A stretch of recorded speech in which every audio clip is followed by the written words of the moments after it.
how about this? How about you go fuck yourself? I don't need you for any fucking thing. This whole fucking show sucks. Fuck off. You fuck off too. Fucking assholes, motherfuckers. Best podcast in Long Beach, California. This is Tacos and Workouts. What it is. Podcast. Yo, what it is with the best podcast in Long Beach, California. It's your boy Tacos and Workouts. And here we are with another one. And we have a very special guest. And your name is? Franchie, San Pedro. Where's my tacos? We're gonna get your tacos later. Okay. So how do you say your name? Franchie? Franchie. I'd rather Franchie. just say Franchie, because when you say San Pedro, people think that's where we're filming from. Yeah, Franchie. It's difficult for me to say your name. I've heard. Say Raunchy with an F in front. Okay. Franchie. Okay. Yeah, there you go. All right. You know, somebody said your name was Franchie. They're fucking liars. Fuck them. They're like, oh, Franchie, and I'm like, what? I'm like, No, it's like Gilbert instead of Gilberto. okay. So, yeah. So you're a comic, Yes, I am. and how long have you been doing comedy? 40-something years. That's a long time. No shit. And I still haven't made it, so that tells you my quality of comedy. Well, not necessarily, because I hear that your name is your signature is on the Yes. comedy store. Yes, well, yeah, it is on the back somewhere, and I think they've ripped it off by now. You know? Really? They did some construction. They lost Blue Deck, and they lost me. You know, but yeah, I started out there in 1980, 1980s, 1983, 1982. So that I went there. I used to go there when I was in high school. You know, because all my friends would go to concerts and stuff, and I ended up just walking the streets of Hollywood. I was hungry, and I saw the place, and I saw, you know, it was before when the sidewalk wasn't really there. Cool place. First comic I ever saw on stage was Skip Stevenson, you know, which you don't know who he was, but he was on Real People, you know, and little by little I started just hanging out. I was a young kid just hanging out. Wow. And what in your right mind would make you want to start doing comedy? Well, I wasn't really loved much when I was a kid, but when I made people laugh, they always go, "Oh, we're not going to beat you up right now." That was just my parents. So. Oh my goodness. Yeah, that's good. Yeah. So you started way back when. Your group of comics that you started with, are they still around or still doing comedy? Some of them have become truck drivers, and that I know of. There's a few comics like, not, I didn't start out with them, but when some of my good friends like Joey Gaynor, you know, Stephen Allen Green, some of those guys are still around, you know, and they hate me just as much as they used to. So, yeah. It hasn't changed, huh? No, not much. We're that kind of buddies.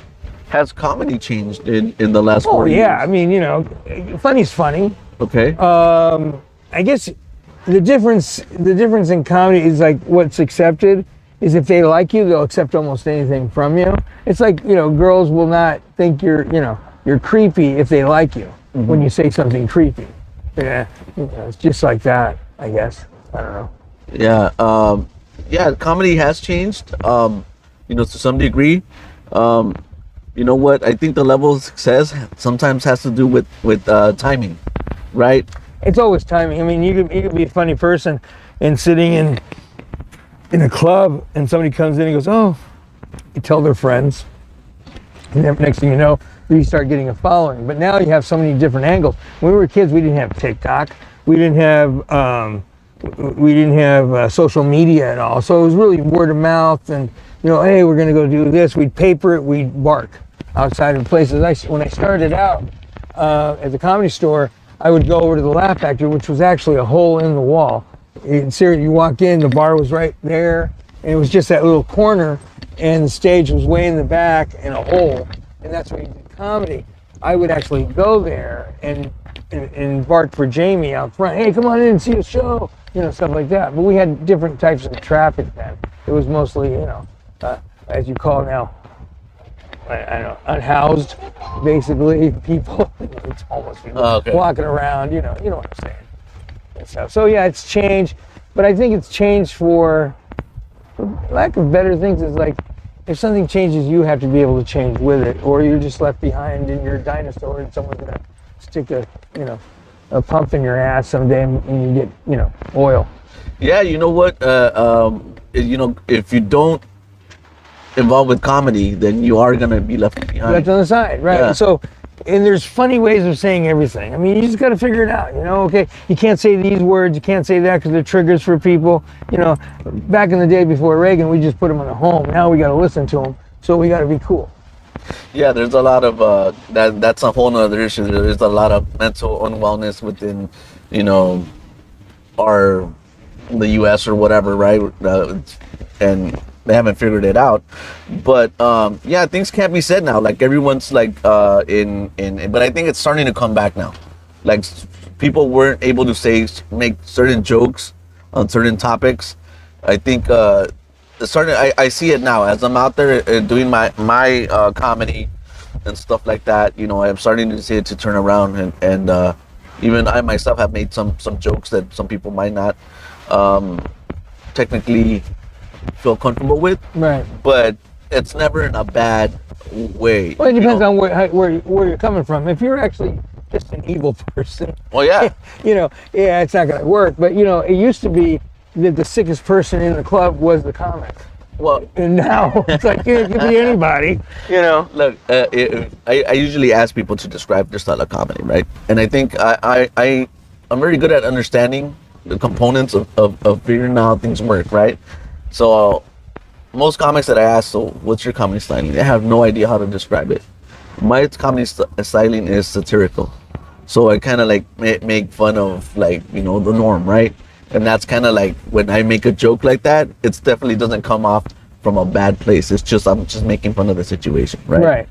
And but I truly believe that if somebody has like really bad intentions and say a joke, you're going to be able to see that. And people are like, oh, that guy really doesn't like, a certain kind of people. Right. But that's who they actually are, right? Well, those people should just run for political offices now. It used to be, there was a time those would have been funny. Now they're just political components. Yeah, that's it.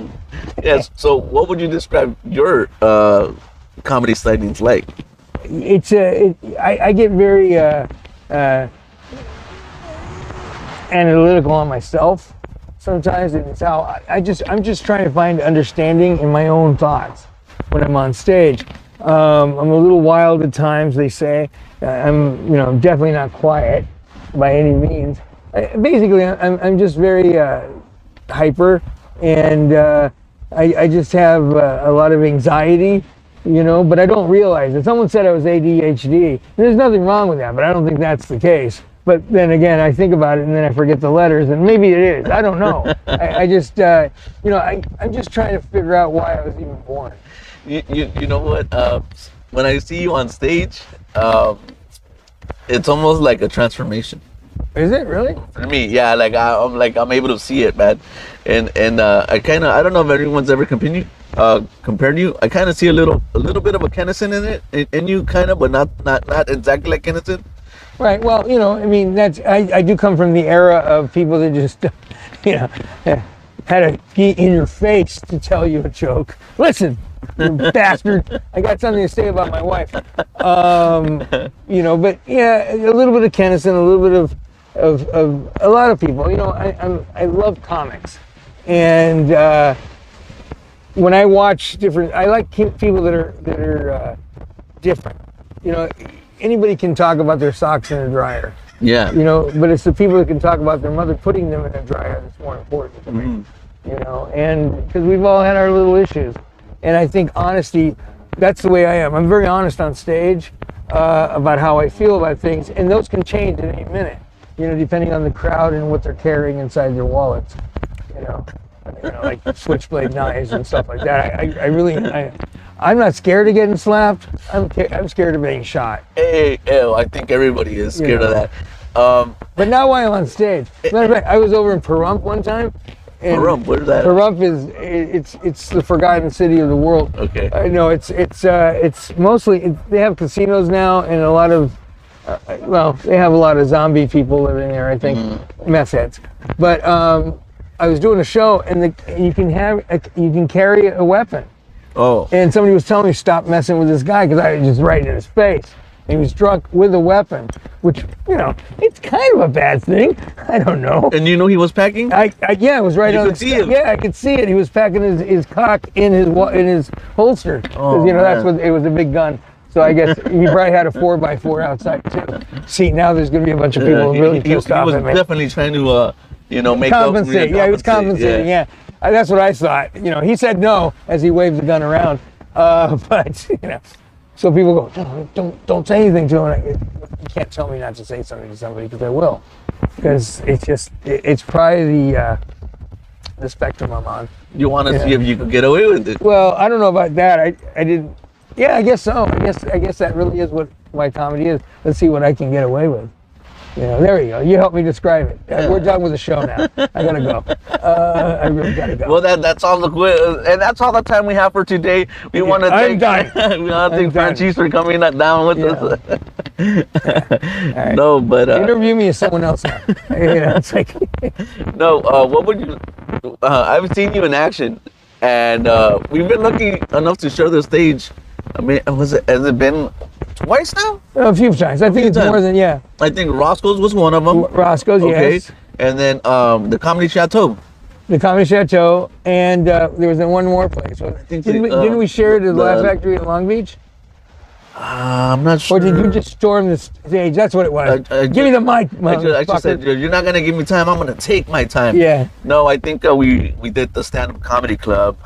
Yes, we did. Okay. Yes, we did. We did it with, what? Go on. And you know how I know this? Because I recorded my set, and I heard this laughter, and then I'm like, okay. And then when I did the Comedy Chateau, I recorded that set, and I go, I've heard that laugh before, and then I put 1 and 2 together, and Maybe I'm like, it could be just and some I'm guy like- stalking you. I'm You don't like, know. He it might was think, him, he might it was mira, Nagras, I really like him.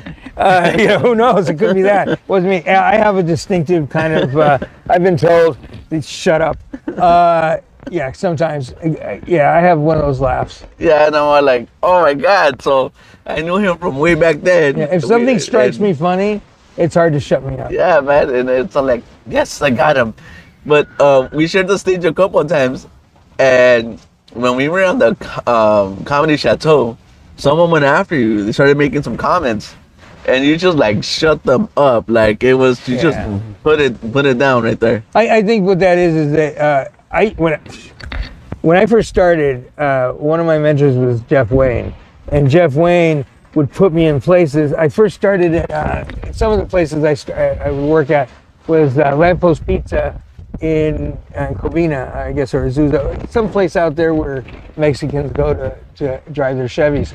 And I went there, and it was a big pizza place, and that place would kick you off the stage if they didn't like you. So you had to be diligent. You had to be funny. You have to bring something.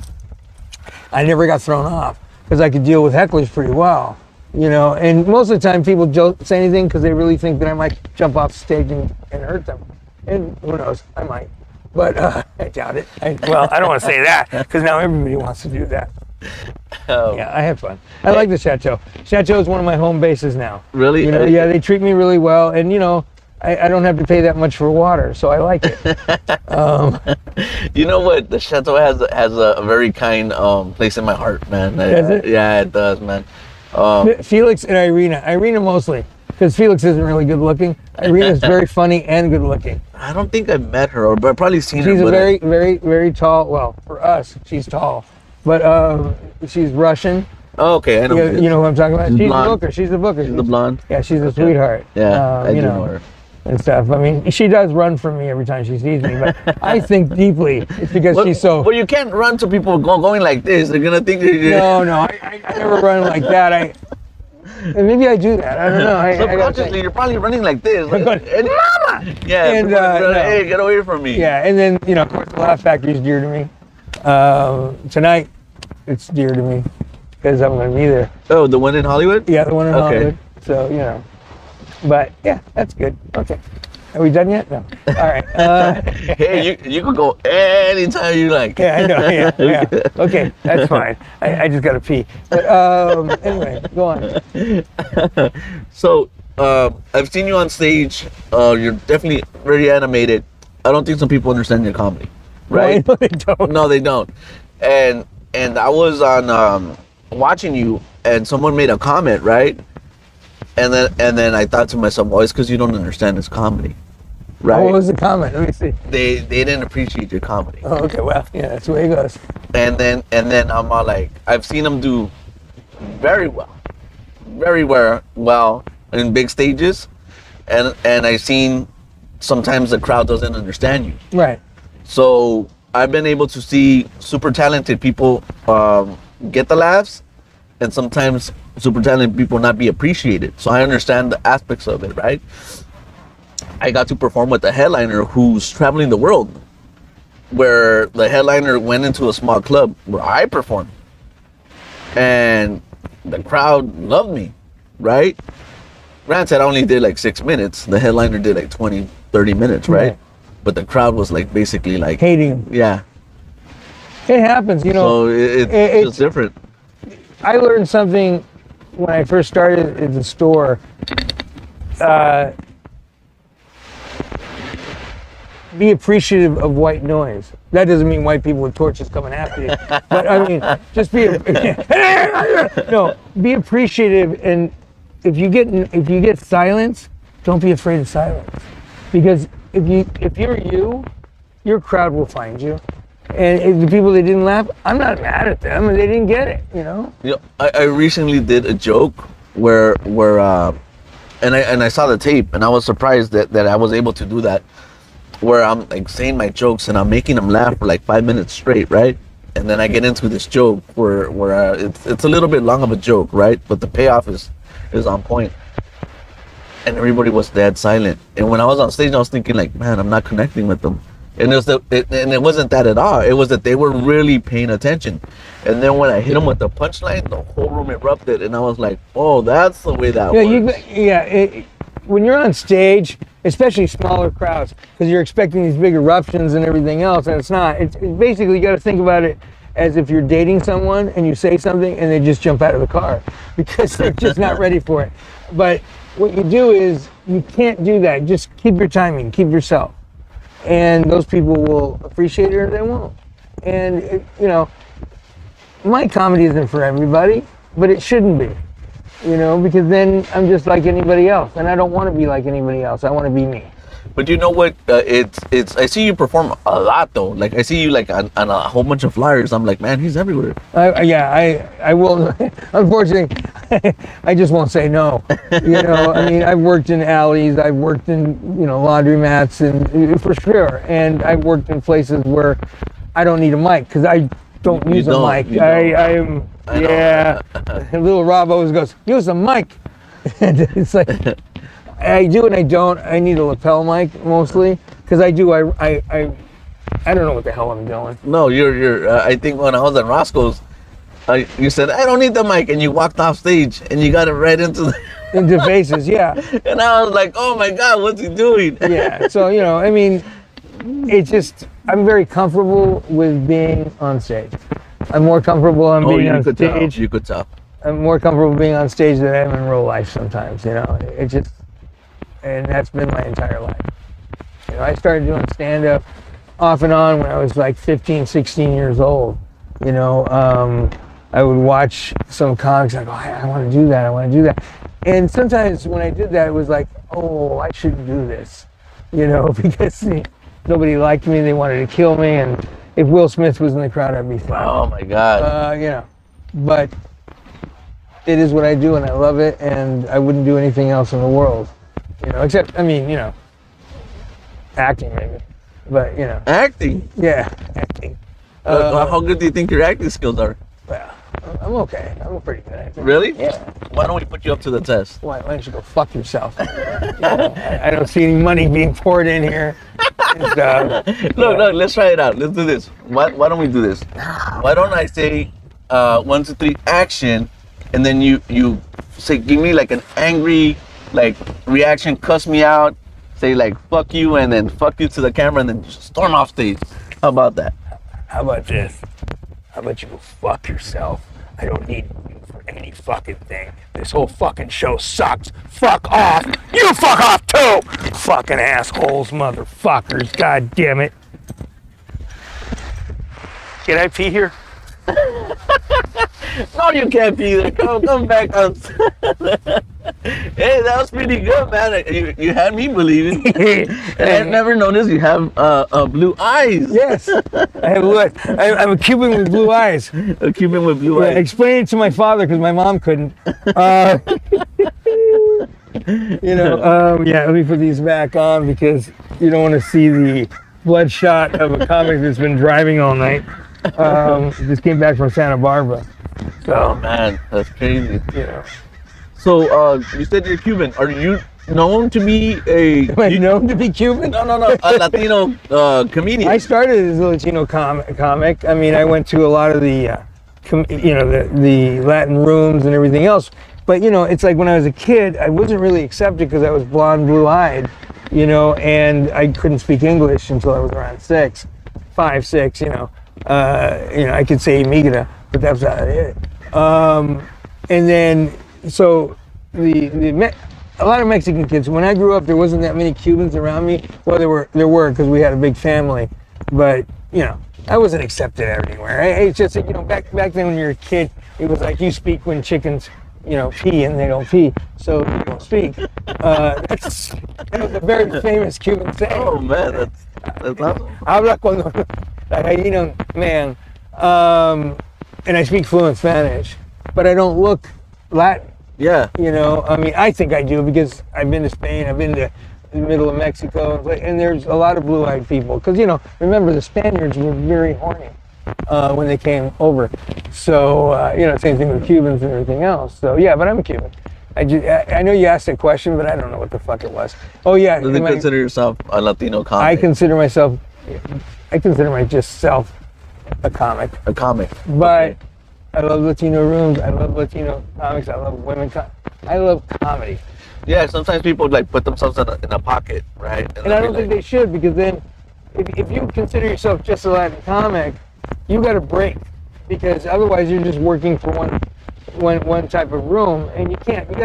You want. I think as a comic, you want everybody to laugh at you, not just your friends. Yeah.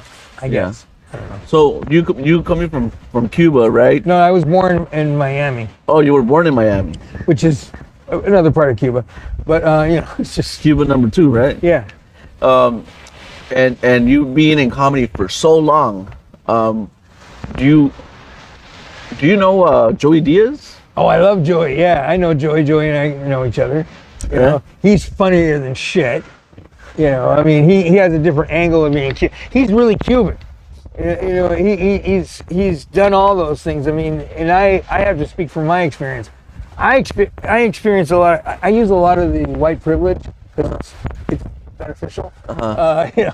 In line, I shut up. I just whatever. But he doesn't. He's definitely Latino, and he looks more mobbish, more Italian than yeah, he does. But it's great because he's got such a talent.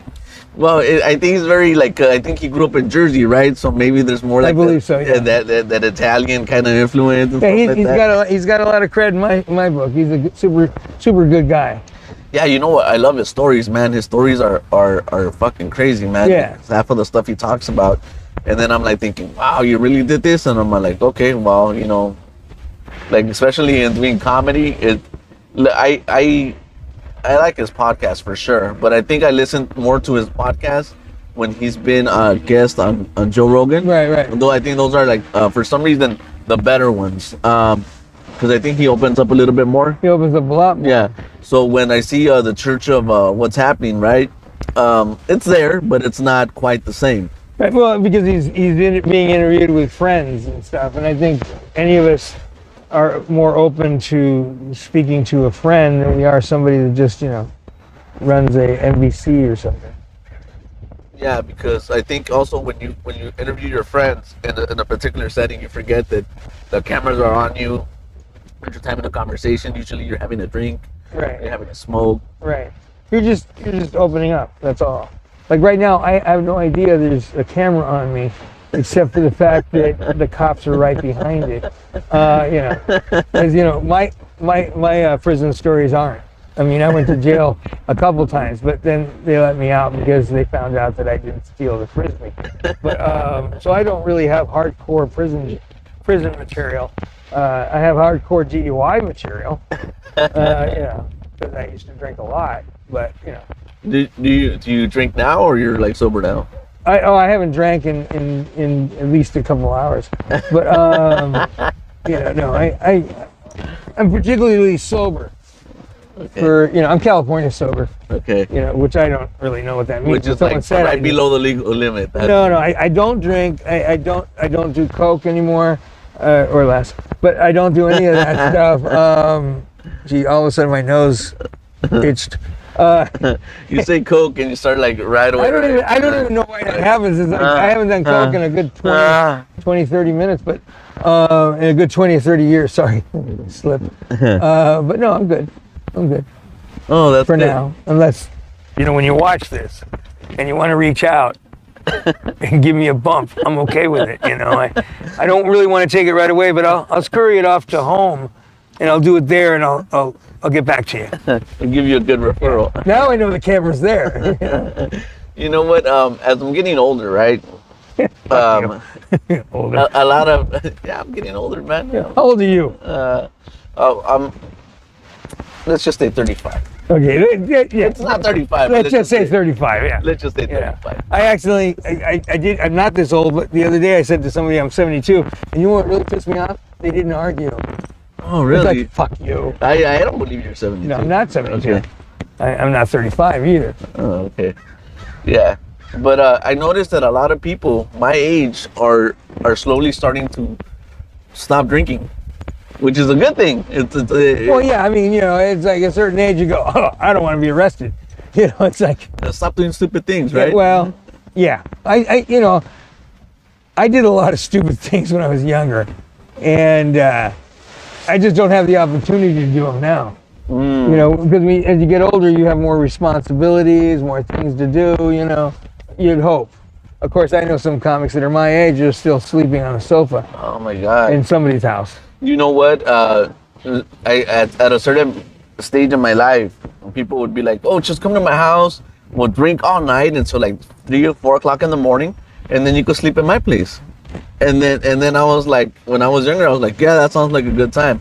Now that I'm older, I'm like, I can't do that. Like, I'm like, I'm going to go to sleep at 4 o'clock in the morning in your house. Then I'm going to wake up like at noon or at 2 o'clock in the afternoon. I'm hungry as shit. Yeah. And then I have to drive 30, 40 minutes to my house. And I'm like, nah, I can't do that stuff. Yeah, it's definitely... No, I have a wife. She'd be a little pissed. I mean, it's like, I'm not coming home. And don't bother coming home at all. Oh my God. The assumption of you not coming home is always that you didn't come home because you slept around. Yeah. Because you got laid. Yeah. Look at me. Does it look like I get laid? Does it look like some girl in her right mind goes, that's who I want? Except for my wife. Lovely woman, God bless her. Makes me think maybe she's a little off. But I mean, I always trip out when I'm like at my friend's house and they're with their spouse, right? And it's like, their spouse is their husband. My friend is usually some dude who's like 400 pounds, doesn't shower, doesn't shave, right? And it's very not the kind of guy that would appeal to many women, right? Right. And then they said, you better not fucking cheat on me because I'll fucking leave your ass. And then I look at her, I'm like, who's gonna want him? Well, I'm married to a white woman who identifies as Latina. Latina. Yeah, she's got knives. And she's got skills, and I don't want to wake up dead. Yeah. Got you a couple times? Oh yeah, no, she kicks. She's like, yeah, it's like, it's like, you ever see the Pink Panther movies? Okay, Pink Panther movies. Peter Sellers always had a houseboy, right? That would jump out and kung fu him everywhere he was, and that's how they would keep in. He'd keep sharp. That's my house. My wife attacks me from different doors. If I open the refrigerator, I close the refrigerator. She's right there. What are you doing? And she keeps me on my toes. And so, my favorite one is when you're in the restroom and they come a knocking and they're like, what are you doing in there? No, my wife knows better. I send out a warning. You know, hey, there's a warning at the door. The door is melting, and she says, "No, we're not doing that." Matter of fact, we have different bathrooms, which is good. You know, and she sleeps in another bed. I don't know whose, but she does at night, so I don't see her. I think it's okay. But you know what? It's for me. I don't know. It's usually like all my past girlfriends. What are you doing? And I'm not like thinking like, fuck, bro, just leave me alone. Yeah.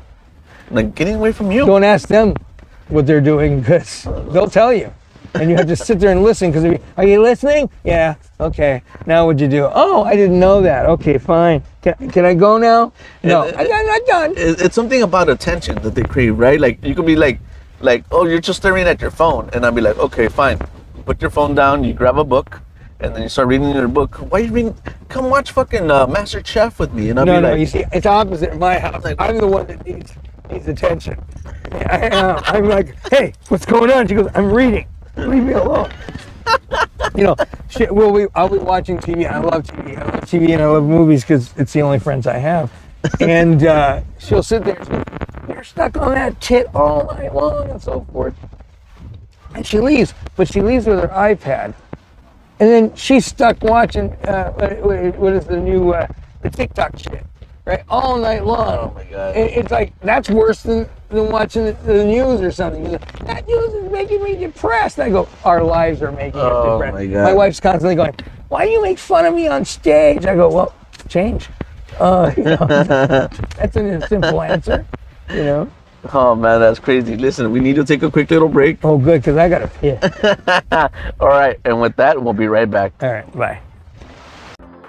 Órale, como this is me, Little Hater. And guess what, Doug? This podcast is brought to you by the Patio Nuts. You had me at hola. So go out and get some of these nuts. It's the Patio Nuts. What it is. Podcast. And we're back. All right, man. Woo! I feel better now. Bladder's empty. No, I thought he was playing around. Like I need to go take a piss. No, he was actually. I was running down the beach like Bionic Woman. I was just going, I have to go pee. And then I asked somebody, where do you go pee? He goes, right here. And I go, really? He goes, yeah, I'll shelter you. So I had a communal circle of unhoused people, as you say it now. Look, they're homeless, and that's why they're talking to me. So they're rolled around me. And they're protecting me from the sun as my little pee-pee is out doing what it needs to do because I drink way too much water or something with water in it, I guess, you know. Gin and water is good. Okay, go on. Yeah, I thought he was playing around. It turns out he wasn't. So he went out and nature called, right? Nature was screaming. He had a big water when I picked him up. And, Yeah, I had one of those liquid deaths. By the way, let's buy a liquid death the next time you get a chance. I'm waiting for a sponsorship. Anyway, go on. Hey, let's do that. Let's do a little liquid death. Yeah. Next time you're thirsty, you need some liquid death. Because liquid death, the sparkling style, is just perfect for you. Oh, perfect. Does it actually have like sparkling? Yeah, that's the black can. Okay. It looks like a Colt 45 can. Yeah, let me try one. Yeah, you should have one. I'll buy you one later. Oh, okay. I never had it, by the way. Yeah, so It's very good. Really? Somebody told me, hey, you should drink this, and I'm like, okay. Yeah, not the white one. The white one, like anything else in the world, the white ones are bland. They're just bland. Black is always better, right? That's what I heard. I don't want to get political, but yeah, you know. All right, let me try my attempt at liquid death. Hey, everybody, you wake up and you're feeling like shit? You feel like you're at death's door? You know what? Then why don't you drink liquid death to refresh you and bring you right up? How'd I do? Really good. Yeah, I see them calling us now. Matter of fact, I have to go. They just called. Said, please never ever endorse our product again. You're like, hey, you fat fuck. Exactly. Stop talking about our product. You're too fat and too ugly to be on. It's like Kevin James was asked not to wear armor wear. Really? Yeah, because he wanted to be sponsored by. He goes, no, you know what? We'll pay you not to wear it. Wow, was this recently or back when he was doing the King of Queens? I think I don't know. It could have been yesterday. I store things up here, and sometimes they leak out. You know what? That has to be one of my top 3 favorite all-time sitcoms. The King of Queens, I could watch it like nonstop. My Name is Earl, and How I Met Your Mother. Those are my three sitcoms that. Yeah, all three of them were really good. Earl, I love. Oh, I love that show, man. I was so disappointed that they didn't come back Yeah. from that cliffhanger. Well, they didn't? No. Well, I must have been high. I thought they did. No, I think they got. It was season 4, and they were supposed to come back for season 5, but it didn't. They didn't come back. Didn't get picked up. No. So which I think Joy, her baby wasn't Darnell's, and then they thought about bringing making it like a little movie to kind of like tie it in. But then I think his name is Garcia, the director. I forget his first name. Could be any Garcia. Yeah, well, I was gonna say Jeff Garcia, but that's another comic. No, something Garcia. He was the director, I think, and he moved on to do Raising Hope. Oh, okay. And then a lot of the characters from My Name is Earl, I think, somehow found their way, like did little cameos and stuff. And people were telling me, "Hey, watch Raising Hope. It's a really good show." But I could never bring myself I to watch never it. watched Raising Hope. No. You know, there's no hope after 2016. Oh, sorry, didn't mean to be political again. Go on. Hey, you know what? I usually never talk about politics, but some people, they just can't stop talking about fucking politics, man. Like, well, what's the deal?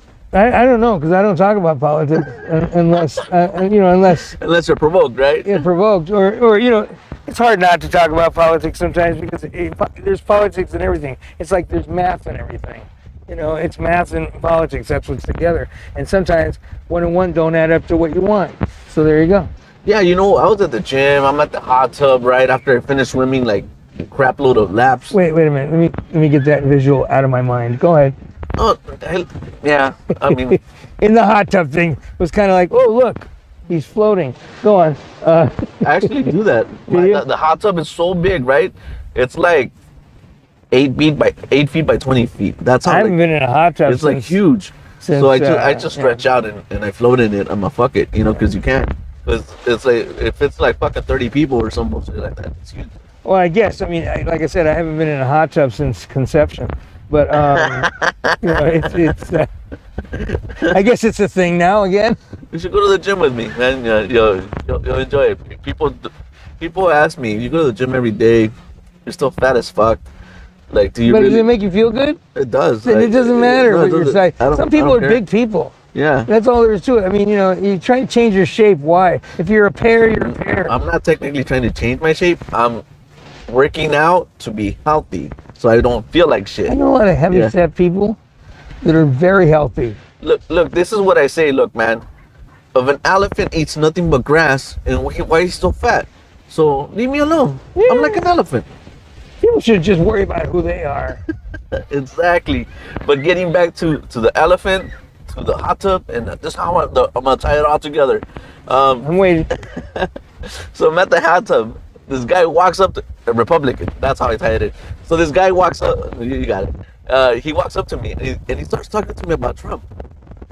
And I'm at the hot tub, and I'm like, "Hey, motherfucker! Like, no, hello, how you doing?" He just like starts talking to me and like, all this garbage starts coming out of his mouth. And to me, I don't like to talk about politics because if you believe what you believe and I believe what I believe, we're not gonna make each other change. But most of my friends, I talk to people that have the opposite opinion than I do, because you learn things. It used to be, look, my parents, back in the day, back in the 60s, 70s, when I was growing up, my mom would go, "Aren't you gonna invite George?" And my dad would go, "He's a communist."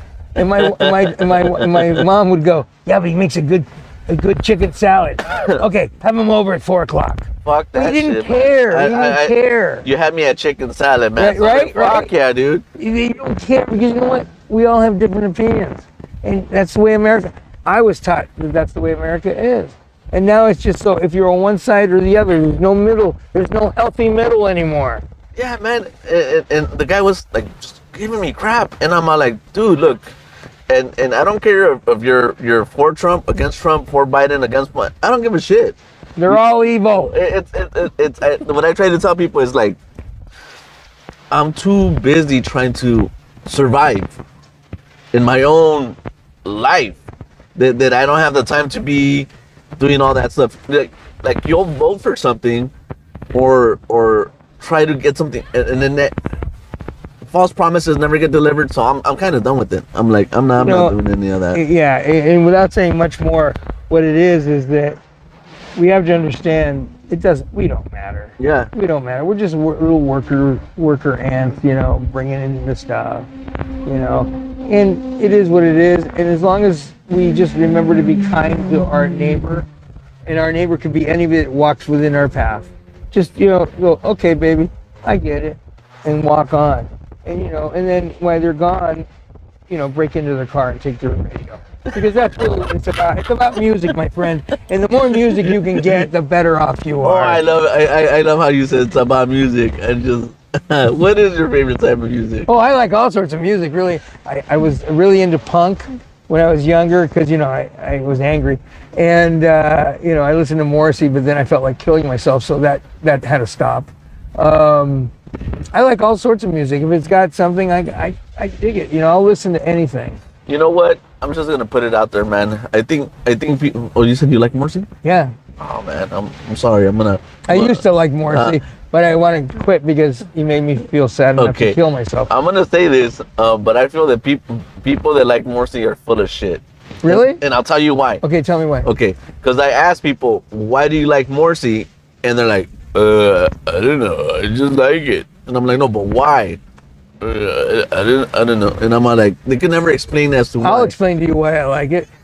Because it's so depressing that you got to feel better about yourself when you're listening to this guy. Because you really do. Just it's like Bush listening to what's her name, Bush running up that hill. God damn, it's been 38 years. You'd think she'd make it up there by now. It's just all this. Morrissey was then, and who cares? Just put an earphone on and just be happy.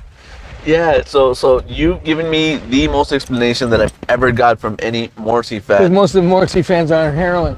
But I'm not. Anymore. Am I? No, I don't know. No, I don't think so. Oh, man. That's a mosquito bite, sorry. No.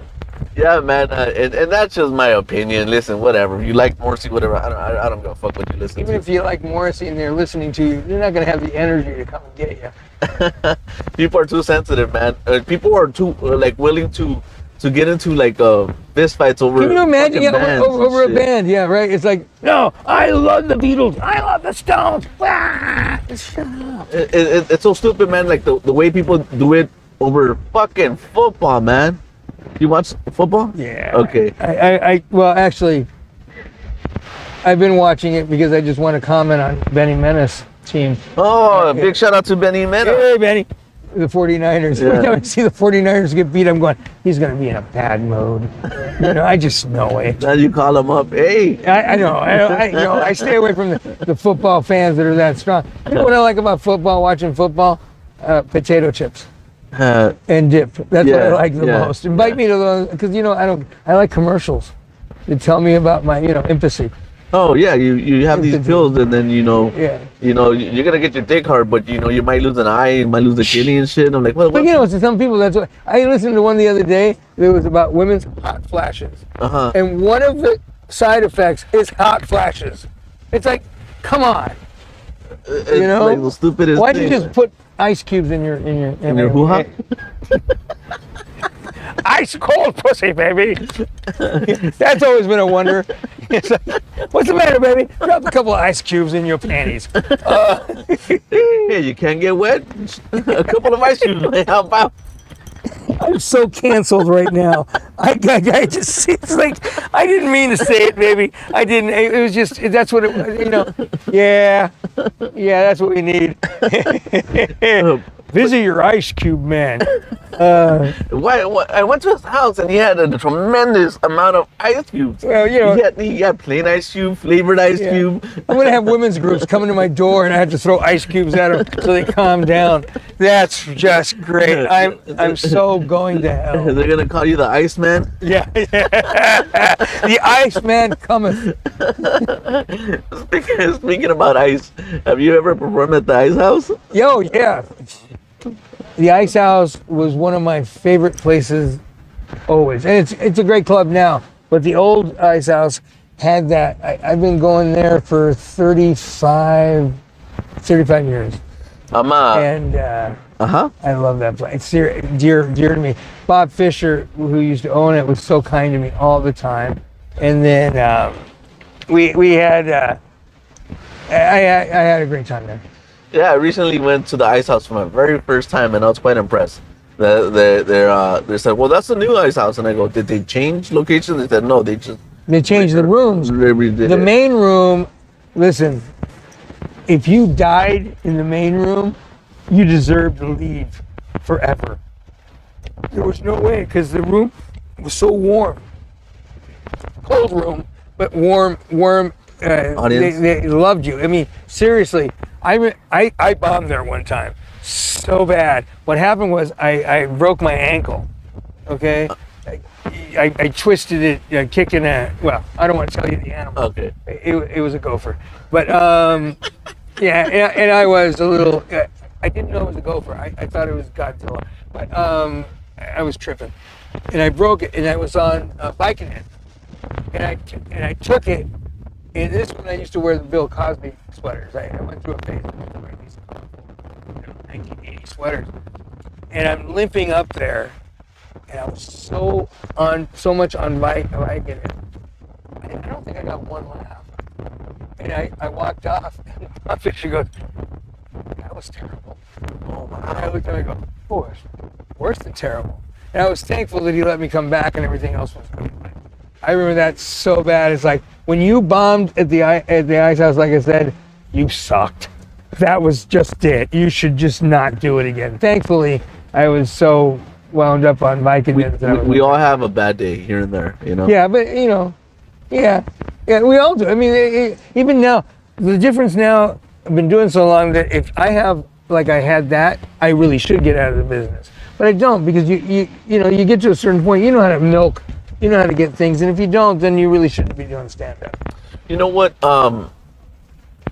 In my opinion, stand-up is a different beast, and people are never gonna understand it, man. I know why I do it. I do it. It's. I remember the first time I got, like, I made the whole room pop, right? That to me was like smoking crack. It was like I got like I couldn't do that comparison, but you know.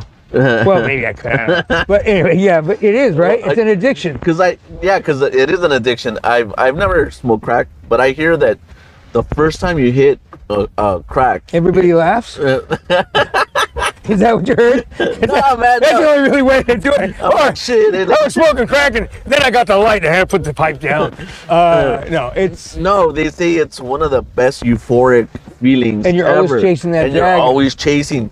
So that's why I refer to comedy as my crack, because I got that big pop, and I was like, when I was on stage, I was like thinking, wow, I did it, right? I wanted to see if I could do it, right? I always had like a feeling like, yeah, even when I was a kid, I think the idea started for me doing comedy, like I say, one of me like 97, 98, when I was watching Chris Rock, Bigger and Blacker, right? When I was watching Seinfeld on TV. And then the idea started to kind of like be born, right? And then start creeping in. And then I said, hey, I could do this, right? And then through all my 20s, I wanted to do it, but I didn't do it. And then when I finally started to do it, we had the pandemic, and then I had to take a break. But during that break, I developed myself. I never stopped. You know, I started my first 2 open mics.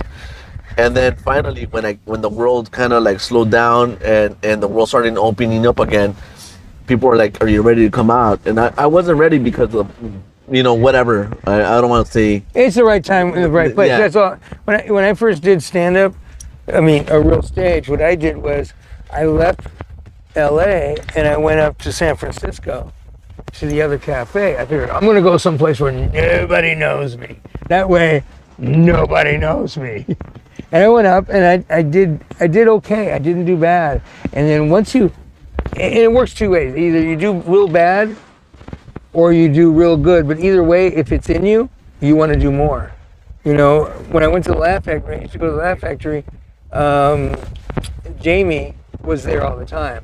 And I remember going on stage, and he turned the lights off on me because I didn't see the red light. And he turned it off, and I took my Zippo out, and I flicked it open and started doing comedy by Zippo. And when I got off, he goes, "All right, you can come back. You're pretty funny."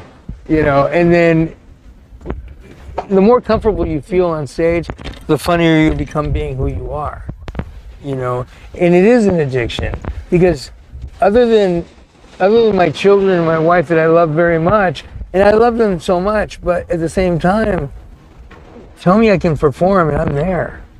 You know, and it's not about the money, because let's face it, unless you're really doing a lot, you know, you're surviving, but you know, unless you're going on the road all the time, and there's a lot of road comics that make it very well. But the thing is that when you finally do break, and you hope to, it's because of persistence. It's because you know that you have something, and you just keep pushing it out. You know, it's like a fighter going, "Oh, I've been beat up so many fucking times, but I still know I'm good.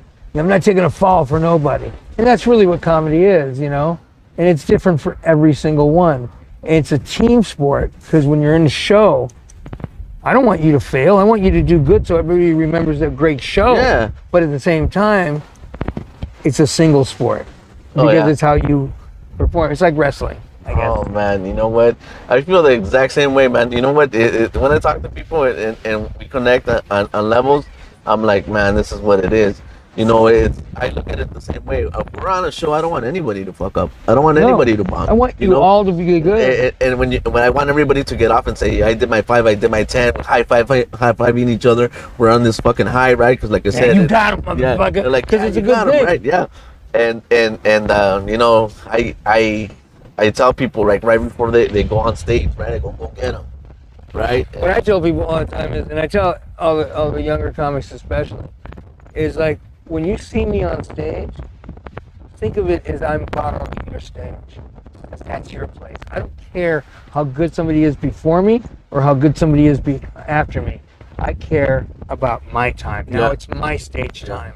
You know, and if you kill before me, the mindset is, I'm going to show you what I can do.